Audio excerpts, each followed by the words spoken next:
Sudan is in northeast Africa and is bounded by Egypt, Libya, Chad, Uganda, Kenya, and Ethiopia, the Central African Republic, and the Democratic Republic of Congo.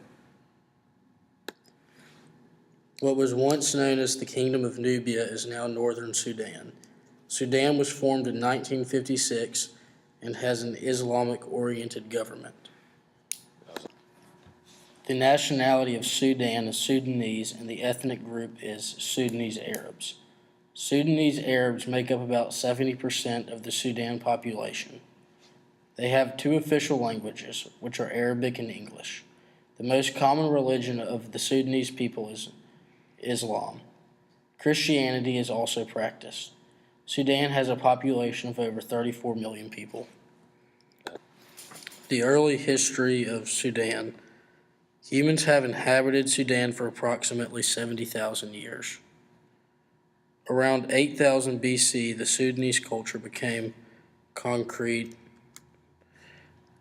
Sudan was referred to as the Kush by the Egyptians. The Kush was ruled by a line of monarchs starting around 750 BC. Kashta, a former king of Kush, conquered Thebes in Egypt and then tried to conquer North Africa.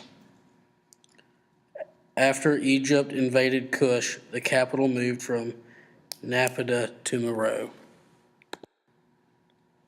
The kingdom of Meroe was thought to be ahead of its time and thought to have a centralized government.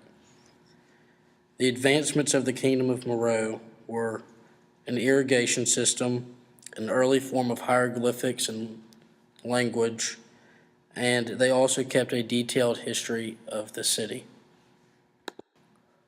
In 6th century Sudan, a conglomerate of nearly 50 countries joined in unity to assemble what was known as the Meroitic Kingdom.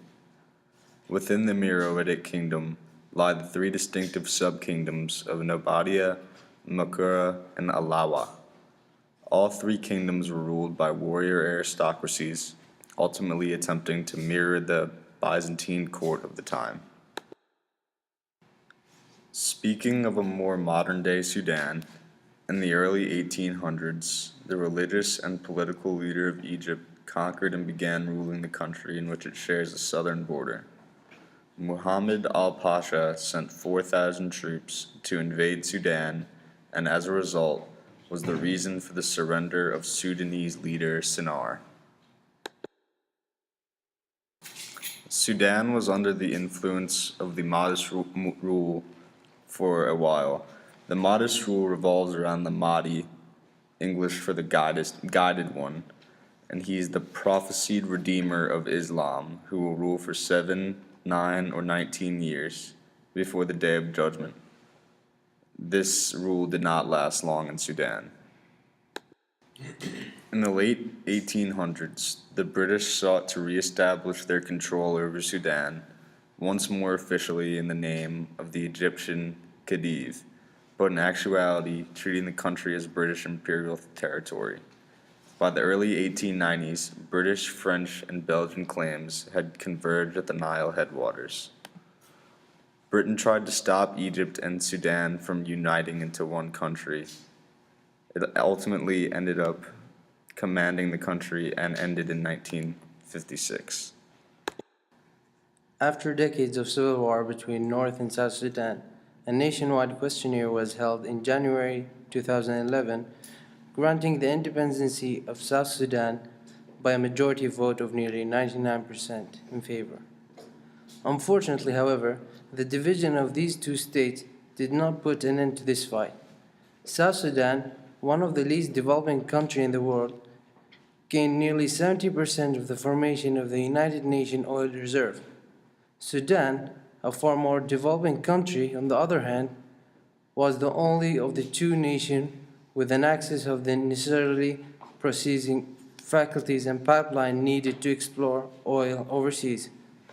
South Sudan believed that stopping oil production, a risk in itself, could potentially cause the collapse of its own state, would be better and more efficient to give in to state demand of $36 per barrel on oil shipment through Sudan pipelines. Here's a graph showing Sudan's oil production and consumption from 1998 to 2009. As you can see, the production is way higher than the consumption. South Sudan's threat to stop oil production has been extremely effective in forcing a negotiation between the two states. Oil is both Sudan's and South Sudan's main source of income by a wide margin. In a short time, it became apparent that neither country would survive without some form of negotiation.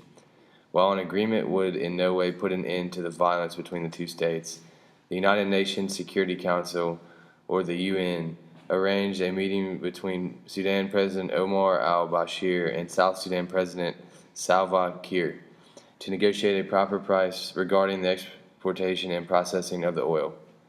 The UN approved a resolution in May 2012 threatening economic sanctions if an agreement could not be made between the two nations. Agreements are still being finished up. A resolution has been made.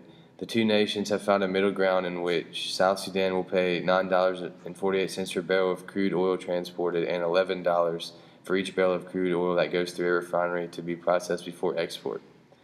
The agreement is said to last for 3.5 years, after which South Sudan may choose between negotiating for lower rates or constructing a pipeline of their own through Kenya. South Sudan will also be responsible for a $3.028 billion payment to Sudan to compensate for its loss of oil revenue since South Sudan declared independence in January 2011. While a full agreement seems to be approaching, only time will tell if these two combative nations will be able to live in peace and prosperity.